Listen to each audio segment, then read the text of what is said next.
The night my son allowed his wife to throw my 72-year-old wife out of a charity gala, he thought he was protecting his future. What he didn't know was that every dollar supporting that future belonged to me. 3 months later, he would be kneeling in the rain with nowhere left to go. My name is Richard Holloway. I am 70 years old, retired, and for most of my life I believed that character mattered more than money. The events of that night forced me to learn a painful truth. Some people only respect the hands that feed them after those hands are gone.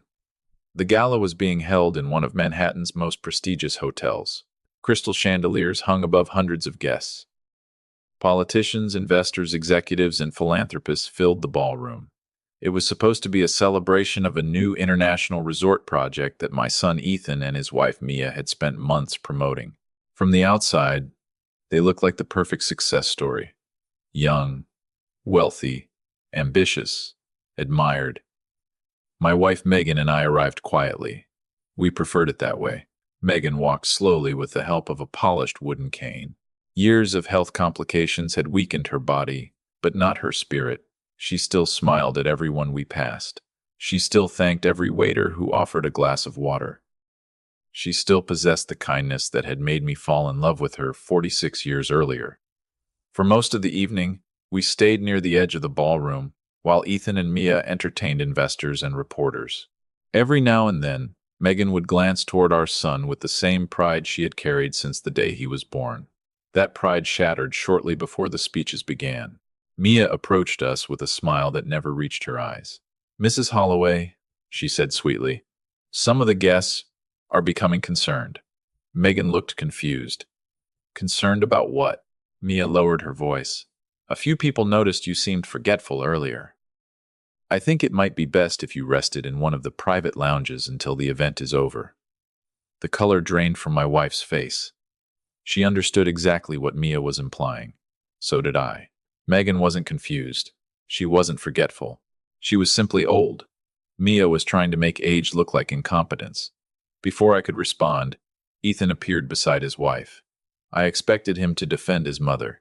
Instead, he avoided looking directly at her. "Maybe Mia's right," he said quietly. "You seem tired." I watched my wife's fingers tighten around her cane. The hurt in her eyes was immediate. A son she had sacrificed everything for was publicly agreeing that she no longer belonged. Around us, conversations continued as if nothing had happened. But in that moment, my world changed. Then the chairman of the event, Arthur Kensington, noticed what was happening and began walking toward our table. And what he did next would expose a truth Ethan and Mia never saw coming.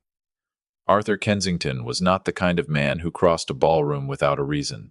He was chairman of the international consortium funding the resort project, a billionaire whose presence alone attracted reporters and investors. As he approached our table, I noticed something Mia and Ethan did not. He wasn't looking at them. He was looking at Megan. The moment he reached us, he ignored the cameras, ignored the executives surrounding him, and extended both hands toward my wife. "Mrs. Holloway," he said warmly, "I was hoping you'd attend tonight." Megan looked surprised. Arthur had known us for more than 20 years.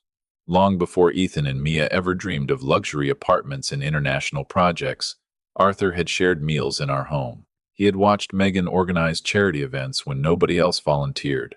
He had seen her spend countless weekends helping elderly neighbors who had no family. Unlike many people in that ballroom, he understood exactly who she was. "Arthur, it's good to see you," Megan said softly. Arthur smiled before turning his attention toward Mia and Ethan. The temperature around the table seemed to drop immediately. "Is there a problem here?" he asked. Neither of them answered right away. Mia forced a nervous smile. "Nothing serious. We were just helping Mrs. Holloway get somewhere more comfortable." Arthur looked at Megan's cane, then at her face, then back at Mia. "Did Mrs. Holloway ask for help?" Silence. It lasted only a few seconds, but in high society, a few seconds can feel like an hour. Ethan finally cleared his throat. "We were just concerned about her health." Arthur nodded slowly. Interesting. The single word carried more weight than an entire speech. He then turned back to Megan. "Would you and Richard do me the honor of sitting with me during the signing presentation?" The shock on Mia's face was almost visible.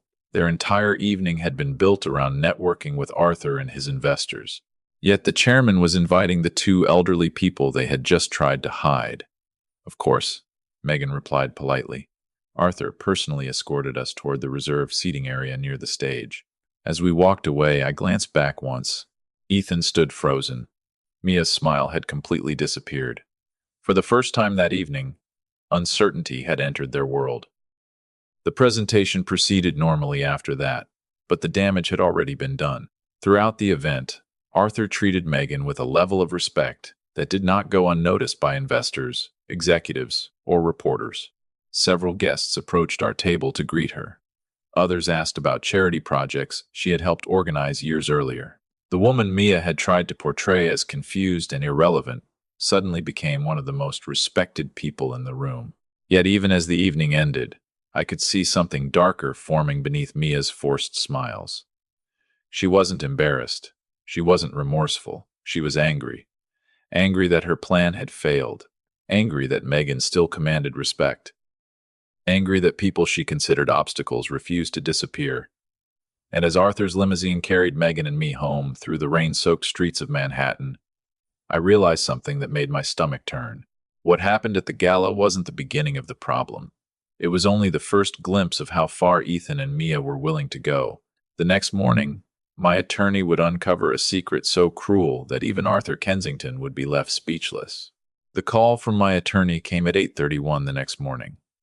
I was sitting in my study reviewing documents while Megan watered the rose bushes outside the window. The moment I heard his voice, I knew something was wrong. During the 20 years we had worked together, I had never heard him sound unsettled. "Richard," he said quietly, "I think you need to hear this immediately." I stood and walked toward the window. Outside, Megan moved slowly among the flowers she had planted herself years earlier. The morning sunlight rested gently across her shoulders. Looking at her, it was impossible to imagine anyone wanting to harm her. Yet, that was exactly what my attorney was about to describe. He explained that one of his investigators had uncovered unusual communications between Mia's parents and a senior administrator at Central Hospital. At first, it seemed insignificant. Then the money transfers appeared. Then the private meetings. Then the conversations. By the time the investigation was complete, a horrifying picture had emerged. Someone was trying to alter Megan's medical records. I remained completely silent. "Their goal," my attorney continued, "is to establish a legal basis for cognitive impairment." The words landed like a hammer. Cognitive impairment, dementia, mental incompetence. They weren't simply trying to embarrass my wife anymore. They were building a case to take control of her assets. I tightened my grip on the phone. Not enough for my voice to change, but enough to feel the anger spreading through my chest. For 46 years, Megan had stood beside me through every success and every disaster. She had raised our son, built our home, supported every business risk I ever took. Now the reward for that lifetime of loyalty was an attempt to erase her legal independence. "How certain are we?" I asked. "Very." My attorney paused. "We have recordings." That finally pulled my attention away from the window. Recordings meant evidence. Evidence meant facts. Facts were harder to bury than rumors. He explained that an associate department chief had been secretly meeting with Mia's father at a private cafe. Money had changed hands. Specific instructions had been discussed.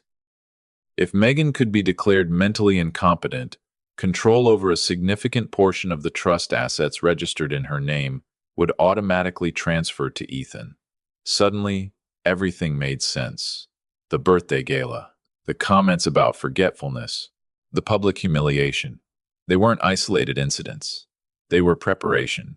Mia wanted people to start believing the story before the paperwork arrived.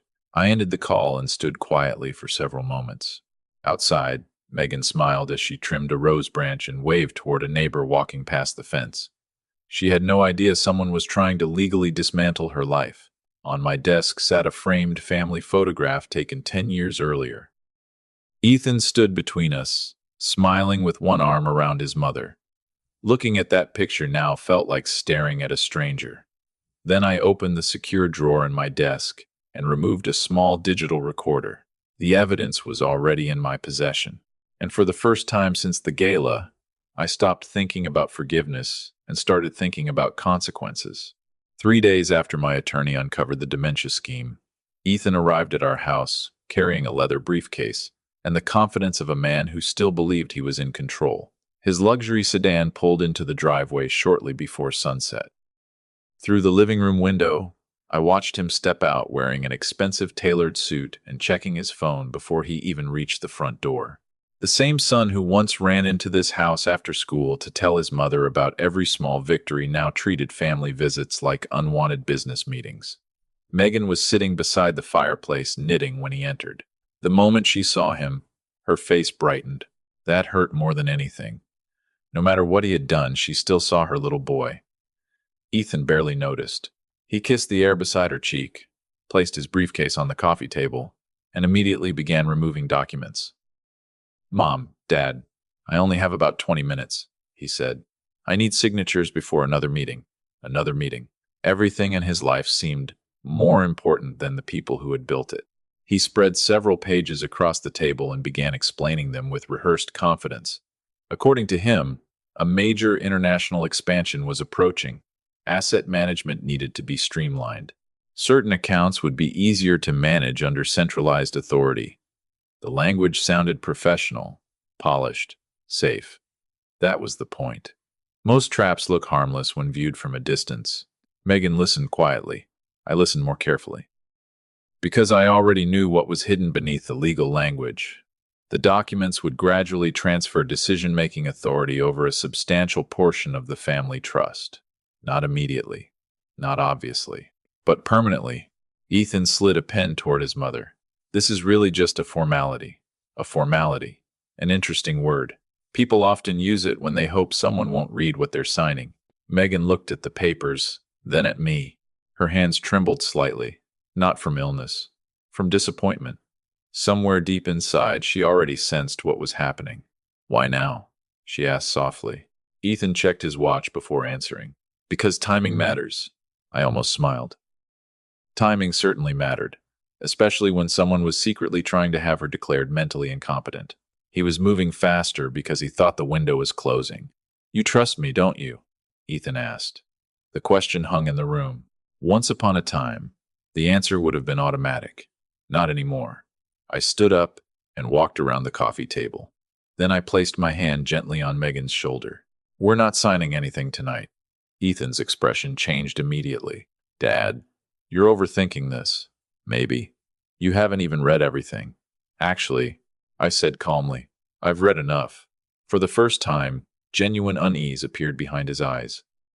The confidence was still there, but cracks had begun forming beneath the surface. He gathered the documents a little too quickly. "Fine. Take a few days." I nodded. "That sounds wise." Ethan left 20 minutes later, frustrated and visibly irritated. I watched his taillights disappear down the street. Then I turned back toward the house. The international signing ceremony was only days away, and Ethan had no idea the foundation beneath his entire world was already beginning to crack. After Ethan left, I returned to my study and opened the trust documents again. I had spent most of my life building companies, negotiating investments, and structuring ownership in ways that protected people who trusted me. Ethan and Mia believed those structures were old paperwork buried under time. They were wrong. Every document still mattered. Every signature still had power. By midnight, my attorney and I had reviewed the entire resort project file. The truth was almost laughable in its arrogance. Ethan's company did not truly control the capital behind the project. Mia's media company did not truly own the expansion plan she bragged about online. Both were standing on money routed through the family trust, and ultimate authority still belonged to me. I had allowed my son to build something with that support because I wanted him to become independent. Instead, he had mistaken assistance for ownership. The next morning, I made one phone call to the largest international partner involved in the signing ceremony. His corporation was responsible for construction, financing coordination, and public legitimacy. Without him, the entire project would lose its spine. I did not threaten him. I did not ask for loyalty. I simply gave him facts. I explained the true ownership structure. I explained that several financial representations in the project documents required immediate review. Then I informed him that I would personally attend the signing ceremony to clarify my position as controlling authority. He went silent for several seconds. When he spoke again, his tone had changed completely. "Mr. Holloway, are you telling me the capital guarantee belongs to your trust? I'm telling you the project cannot move forward without my approval." Another pause. "Then we will be listening very carefully tomorrow." That was all I needed. Over the next several hours, my attorney prepared copies of every relevant document: trust agreements, ownership records, financial guarantees, evidence of unauthorized withdrawals, and finally, the recording of Mia's father discussing Megan's medical records with the hospital administrator. That last file sat on my desk longer than the others. Business betrayal was one thing. Greed was one thing. But trying to erase my wife's mind on paper so they could steal what belonged to her crossed a line no apology could repair. Megan entered my study late that afternoon. She looked at the documents, then at me. "You're going to do it tomorrow, aren't you?" I reached for her hand. "Yes." She didn't ask me to stop. She only nodded. That silence between us carried 46 years of marriage inside it. The next day, Ethan and Mia would stand in front of reporters, investors, and every person whose approval they craved. They would expect applause. They would expect power. They would expect the future. What they would get instead was the truth. The signing ceremony took place in a 5-star hotel where every surface seemed designed to reflect wealth back at itself. Cameras flashed near the entrance. Reporters crowded around the branded display.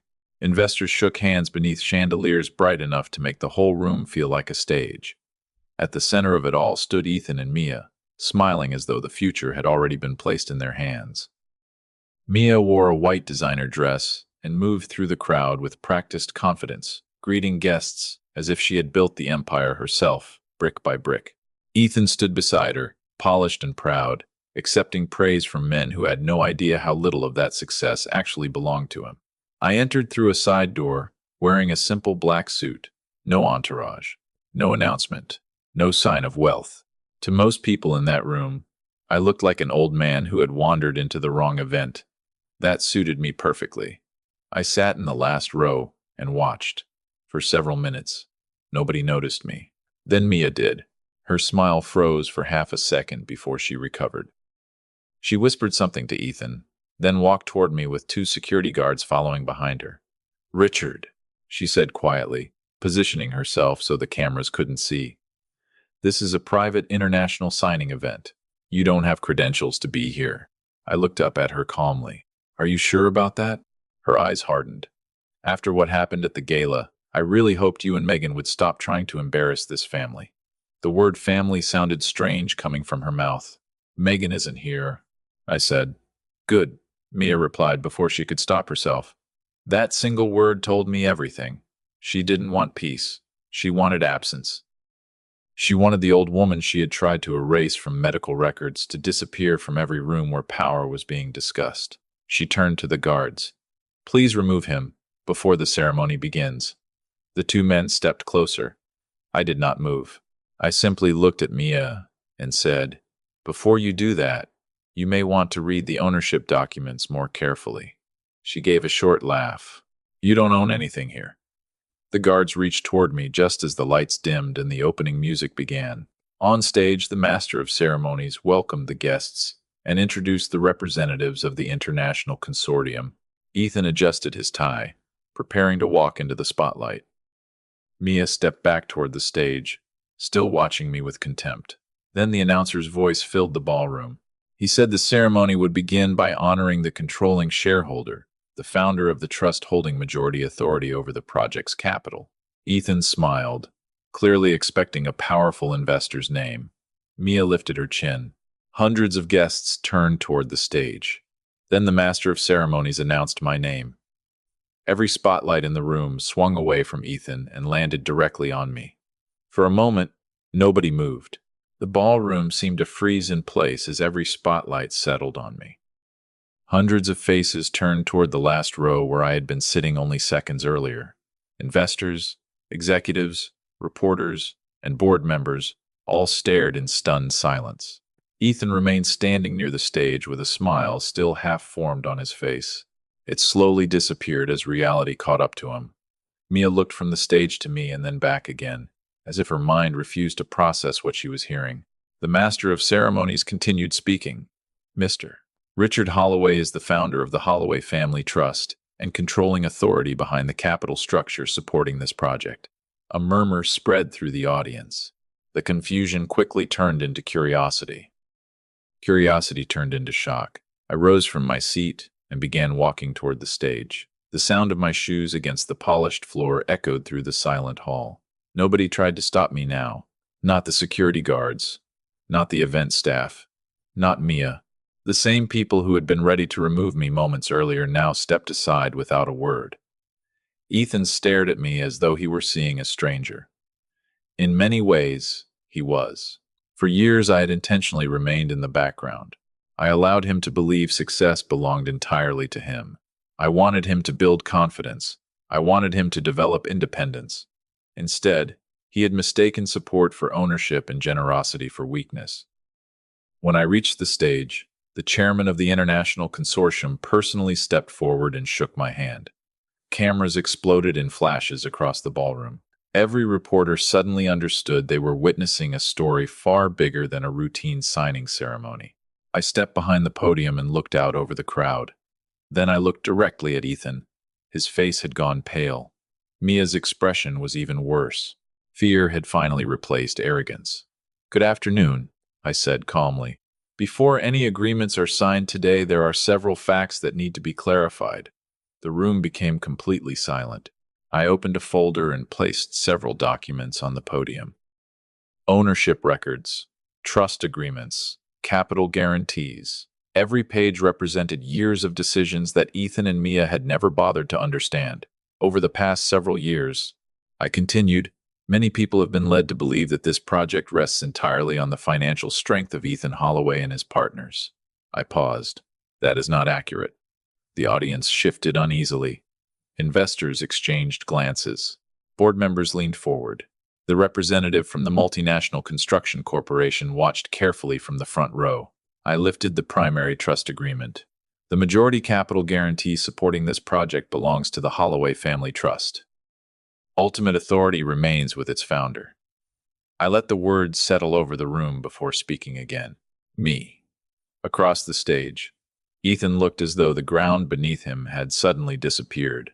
But the financial truth was only the beginning, and what my attorney was about to place on that table would destroy far more than a business deal. My attorney stepped onto the stage carrying a second folder. Unlike the financial documents, this one had nothing to do with ownership percentages or investment structures. It was much more dangerous. It contained evidence. The kind of evidence that doesn't argue. The kind that simply destroys. He placed the folder beside me and quietly stepped back. I opened it and removed several pages. Across the room, Mia's confidence evaporated. She recognized the documents immediately. "Mr. Holloway," one investor called out, "what exactly is this about?" I looked toward the audience. "This concerns the integrity of the people asking you to trust them with hundreds of millions of dollars." The room grew still. Every camera lens shifted toward the stage. Every reporter sensed a major story unfolding. I pressed a button on a small audio recorder and held it near the microphone. A man's voice echoed through the ballroom speakers. Calm, professional, discussing money, discussing medical records, discussing how a hospital administrator could help create documentation suggesting cognitive decline. The color drained from Mia's face almost instantly. Then came the second voice, her father's. There was no confusion, no ambiguity. No room for interpretation. The recording clearly outlined a plan to have Megan declared mentally incompetent so control of trust assets could eventually pass to Ethan. Gasps spread through the audience. Several investors exchanged shocked looks. One woman in the front row lowered her hand from her mouth as though she physically could not believe what she was hearing. Mia suddenly rushed forward. "Turn that off!" she shouted. "That's taken out of context." I didn't respond. I didn't need to. Facts speak loudly enough on their own. My attorney calmly placed transcripts of the recording on the table for the consortium representatives. The chairman flipped through the pages in silence. By the time he reached the final page, his expression had completely changed. Across the stage, Ethan looked like a man trapped between two collapsing walls. He stared at Mia, then at me, then back at the documents. For the first time, I genuinely wondered whether he had known how far she planned to go. It no longer mattered. He had stood beside her every step of the way. The representative of the multinational construction corporation rose from his seat. Our company is withdrawing from this project effective immediately. The announcement landed like an explosion. Another partner stood, then another. Within seconds, years of planning began unraveling in public. Reporters fired questions from every direction. Camera flashes lit the ballroom like lightning. Mia's hands shook as she tried to speak over the chaos. Ethan remained frozen. The signing ceremony that was supposed to crown their success had become a public execution of their credibility. I looked at my son one final time before making the last announcement. As founder of the Holloway Family Trust, I am withdrawing all remaining financial support, effective immediately. Silence crashed across the room. Then everything collapsed. The collapse did not take months. It took days. By the next morning, Ethan and Mia's names were everywhere. Not on glossy business pages celebrating young success, but in headlines attached to words like fraud, manipulation, and elder abuse. The same reporters who had once praised Mia's ambition now replayed the recording from the signing ceremony again and again. Investors withdrew. Banks froze accounts. Partners disappeared. The luxury apartment Mia had photographed from every flattering angle suddenly became just another asset tied to a failing company. 2 days later, the building management sealed the unit while legal proceedings moved forward. I stood across the street with my driver and watched without satisfaction. Ethan and Mia came out carrying 5 cardboard boxes between them. Mia wore a plain coat and no makeup. Ethan looked as if he had not slept. He kept one hand over his face while photographers shouted questions from the sidewalk. The world they had worshipped had abandoned them the moment they became inconvenient. There was a certain justice in that. For 2 weeks, we heard nothing from them. Megan asked once if I knew where Ethan was staying. I told her the truth. I didn't. Her eyes filled with pain, but she did not ask me to find him. She understood something I wished our son had understood sooner. Love and rescue are not the same thing. Then, on the stormiest night of the season, the past came pounding on our front door. Rain hammered the roof. Thunder shook the windows. Megan was sitting in her chair with a blanket over her knees when the knocking began. Not polite knocking. Desperate knocking. I walked to the window and pulled the curtain aside. Ethan and Mia were outside in the yard, soaked completely through. They were kneeling on the wet stone path like people who had finally run out of doors to knock on. Mia pressed her forehead toward the ground, sobbing so hard her shoulders shook. Ethan clutched the edge of the porch railing and called for his mother. "Mom, please. I'm sorry. Please open the door." Megan rose immediately. Her hand trembled on her cane. I stepped beside her and gently stopped her before she reached the hall. Through the glass, I looked at my son. I did not hate him. That would have been easier. What I felt was heavier than hate. Sadness. The kind that comes when someone you raised discovers morality only after comfort disappears. Their regret was real, but it had arrived through hunger, fear, and humiliation, not understanding.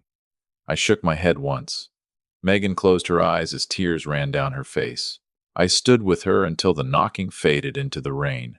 That night, we did not open the door. Some storms are not sent to be stopped.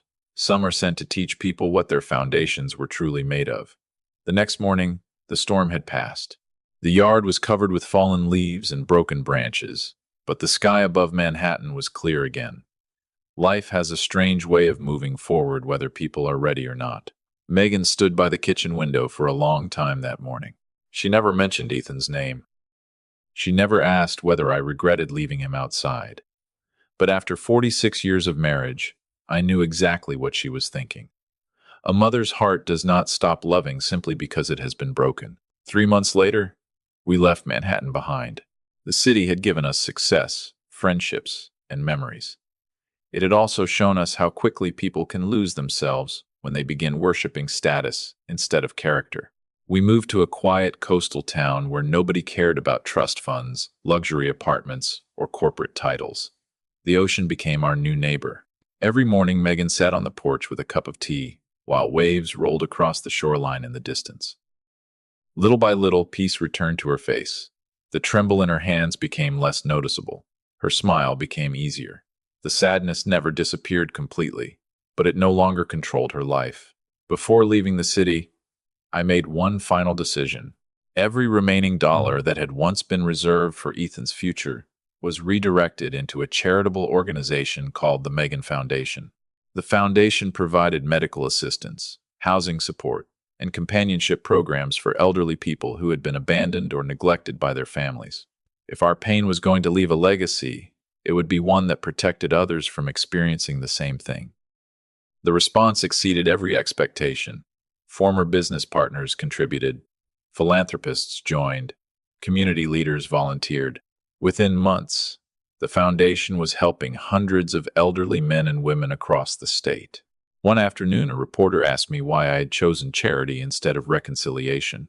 I thought about the question for a moment before answering. Because forgiveness and consequences can exist at the same time.